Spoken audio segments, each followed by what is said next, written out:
Quantas pessoas aqui são do Ministério de Louvor e Adoração? Levanta a mão. Nossa, tem bastante gente, hein? Tá bom. Eu quero trazer uma visão para vocês sobre uma adoração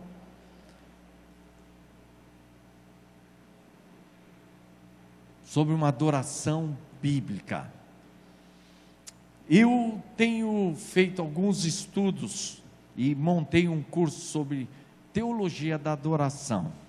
E aqui está alguns pontos. O curso todo tem 8 aulas, né?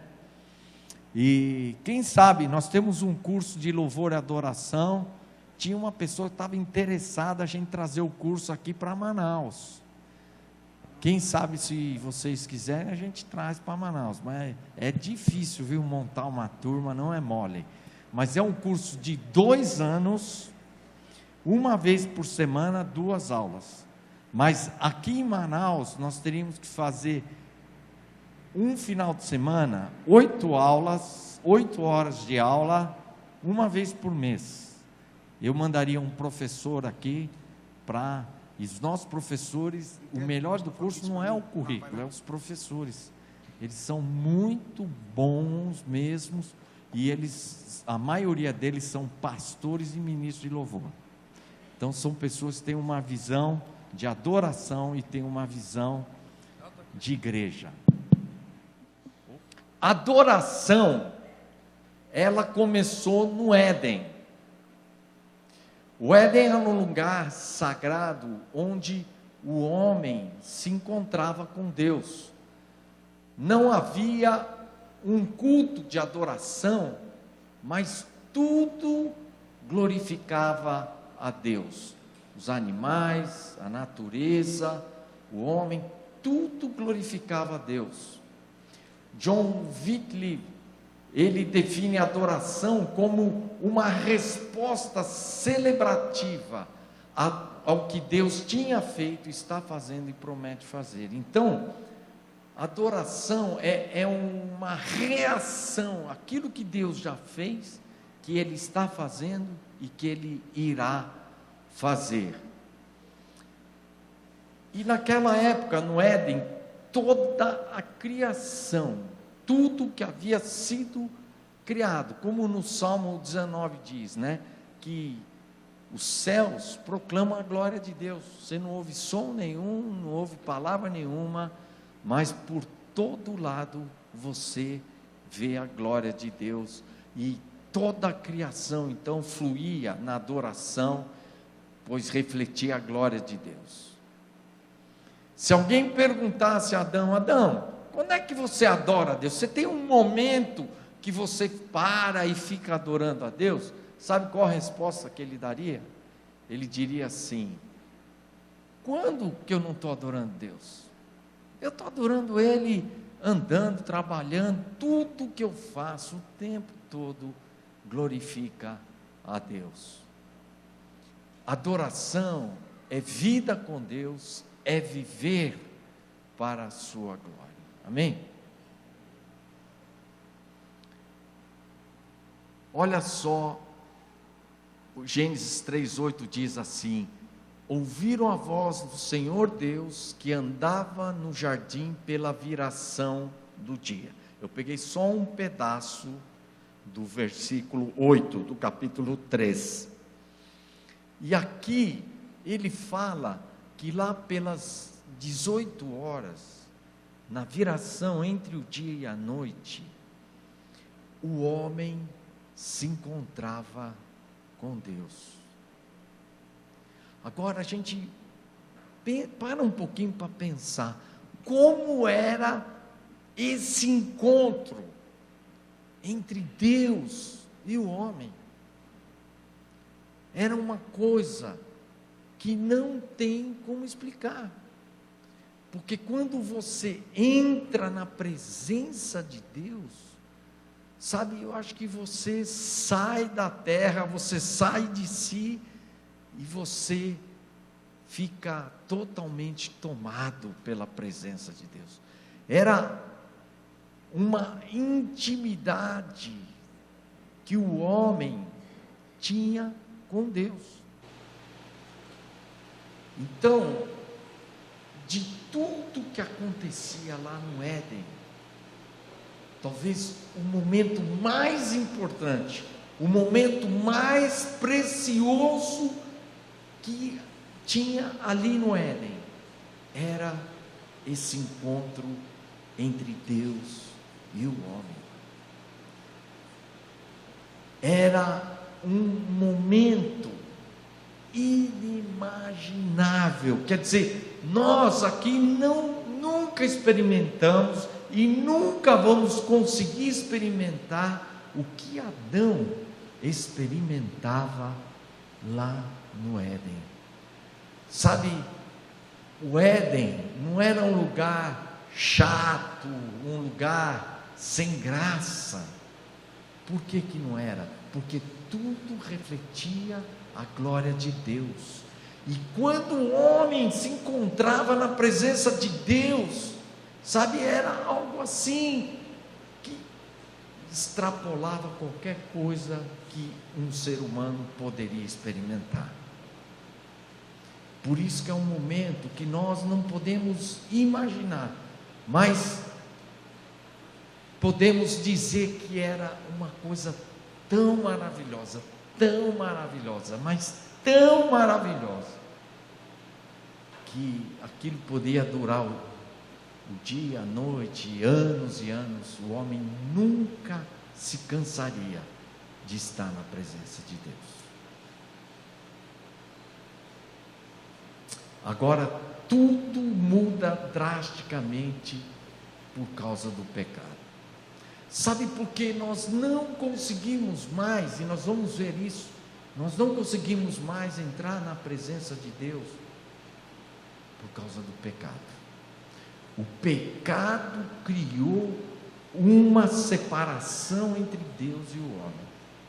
Mesmo pela cruz de Jesus, nós podemos nos aproximar de Deus, mas nunca será a mesma coisa que era antes do pecado.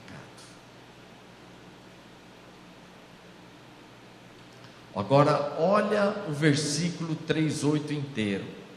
Quando ouviram a voz, depois que Eva desobedeceu a Deus e comeu o fruto proibido, e aí Adão comeu também o fruto proibido, aí eles ouviram a voz do Senhor Deus, que andava no jardim pela viração do dia.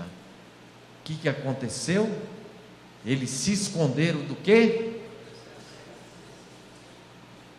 Olha que interessante, o que era o momento mais precioso, o que era o momento mais maravilhoso que o homem poderia ou tinha e experimentava. Era o momento quando ele se encontrava com Deus, quando ele entrava na presença de Deus. Vocês conseguem imaginar que por causa do pecado, o homem não podia mais entrar na presença de Deus? Olha, talvez a gente vendo assim, parece pouca coisa. Não é. Não há dinheiro que pague, não há coisa que se faça na face da terra que seja tão precioso quanto entrar na presença de Deus. Mas por causa do pecado, você vê Isaías, que era um homem santo, na face da terra, naquela época, talvez não tinha um homem mais santo que Isaías. Mas quando ele entra na presença de Deus, o que ele fala? Ai de mim que sou. Eu costumo dizer o seguinte: se Deus viesse aqui agora, ninguém ficaria sentado nas cadeiras, todo mundo ia cair com o rosto no chão, com tremor, com medo, com vergonha. E sabe qual o sentimento que você ia ter?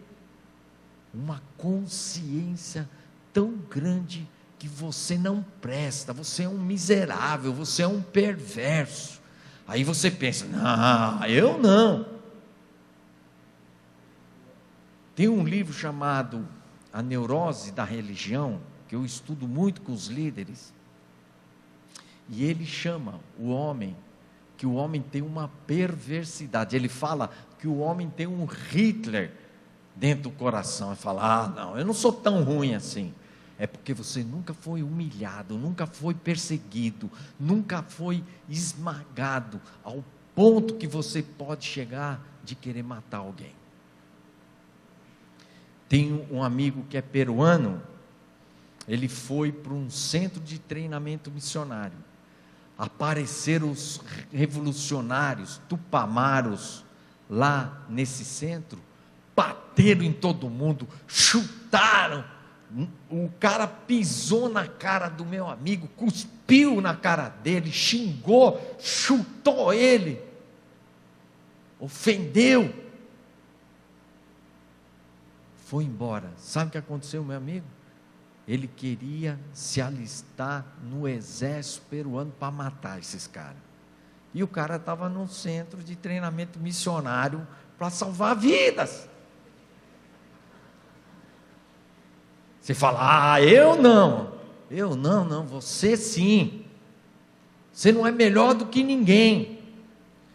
Sabe, quando eu estou muitas vezes com os pastores, com os líderes, porque o fulano, o cara não presta, né? Fala assim, olha gente, nós não somos melhores que ninguém. Talvez ele seja muito ruim nessa área, mas nós somos ruins em outras áreas. Você não é melhor do que ninguém. E tudo começou lá no Éden, quando entrou o pecado. E você não é melhor que Eva, que Adão, que Caim, que Abel. Você não é melhor que ninguém. E o pecado afastou o homem da presença de Deus. O homem se distancia de Deus. Adoração tem a ver em como Deus quer restaurar o seu relacionamento com o homem vivendo em sua presença e glória. Eu vou mostrar para vocês como Deus, sabe, o desejo dele é se encontrar com o homem e fazer com que o homem entre na presença dele. Vamos ver como é que isso vai acontecendo. Em primeiro lugar, vamos ver a primeira adoração relatada na Bíblia, em Gênesis, que é a adoração de Caim e Abel. O que é uma oferta agradável a Deus? Vamos ver. Agradou-se o Senhor de Abel e de sua oferta, ao passo que de Caim e da sua oferta não se agradou. Então lhe disse o Senhor, por que andas irado e por que descaiu o teu semblante?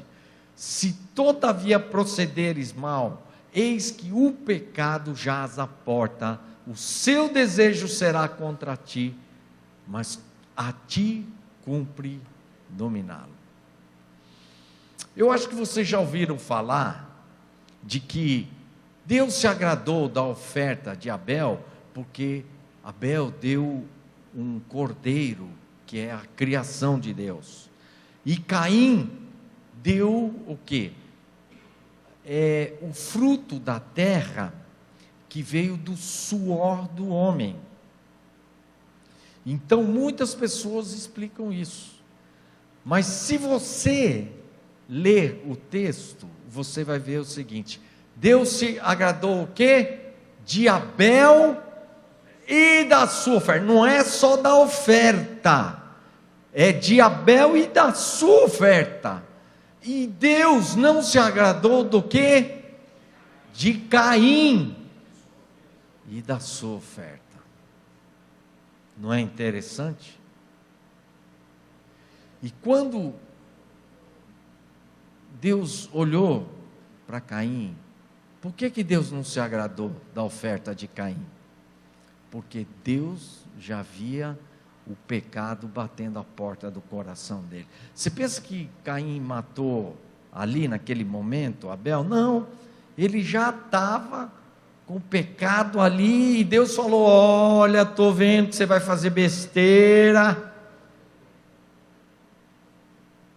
o pecado está batendo, na porta do teu coração. Mas olha, você tem que dominar. É tua responsabilidade. Eu não vou fazer nada. É sua responsabilidade. Então, a perspectiva da adoração de Caim é o seguinte: você tem Deus, você tem a oferta e sacrifício, e aí vem o homem. Então, a ideia de Caim é que você primeiro agrada a Deus,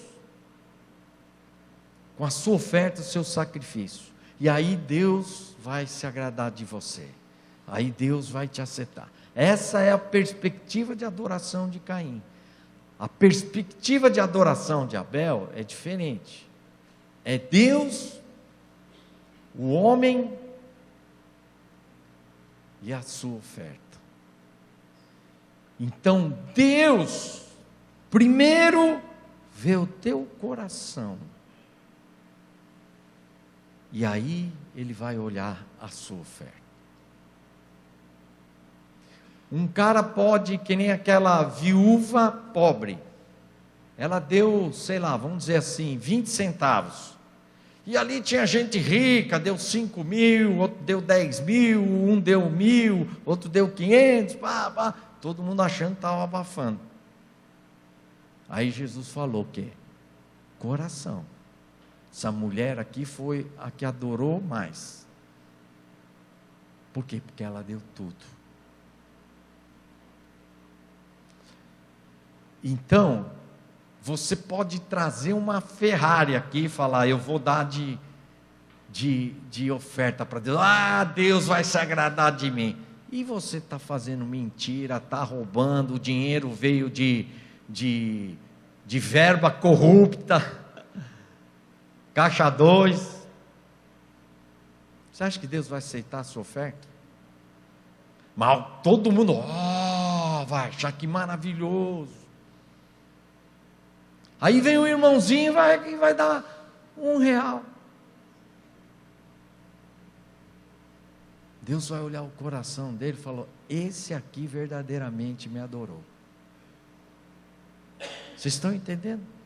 Então, Deus primeiro olha o coração do homem, depois a sua oferta. Muitas pessoas se baseiam nesse texto. Entrou antes da hora. Mas, pela fé, Abel ofereceu a Deus mais excelente sacrifício do que Caim. Então, muita gente fala que o sacrifício de Abel foi melhor do que o de Caim. E aí que a turma fala: porque de Caim foi do fruto da terra, e de Abel foi um cordeiro, que é a criação de Deus. Mas olha só, por que a oferta de Abel era mais excelente do que a de Caim? Porque pela oferta ele obteve o testemunho o quê? De ser justo. E aí, acho que travou aí, viu? Dá uma apertada na setinha, acho que travou alguma coisa. Vê se avança ele. Por isso que ele não está voltando. Acho que eu apertei aqui, ele travou.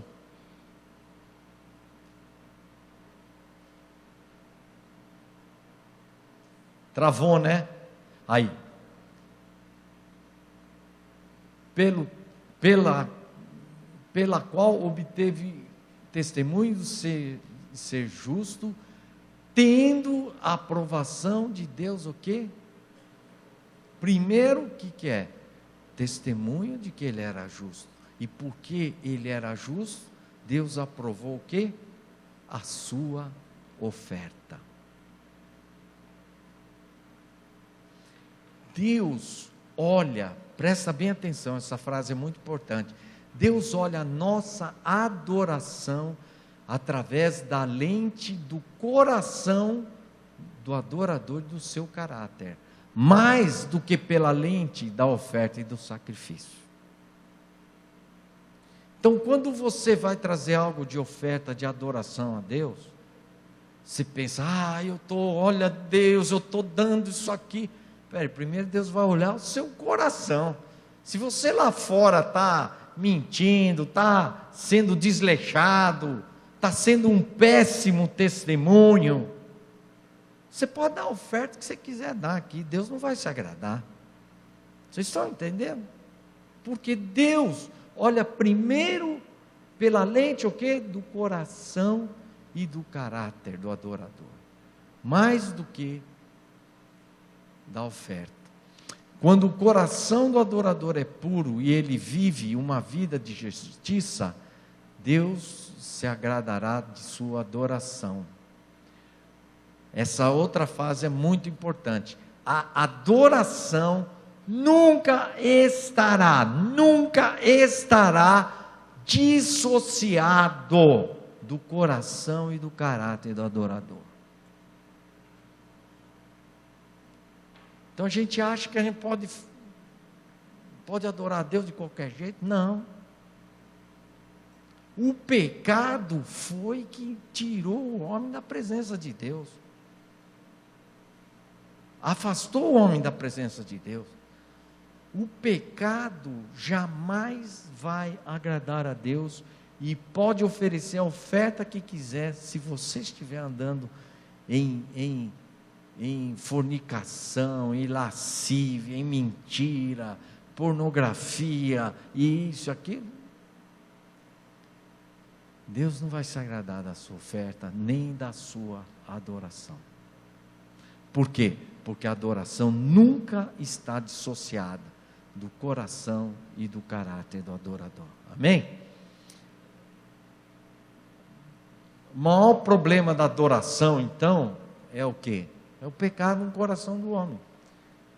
Isso foi que afastou o homem da presença de Deus. Agora, Abel fez algum mal contra Caim? Ele provocou, roubou, prejudicou, ele fez alguma coisa? Nada. Não fez nada. Por que tamanha maldade de Caim a ponto de matar seu inocente irmão? Está lá, nunca ninguém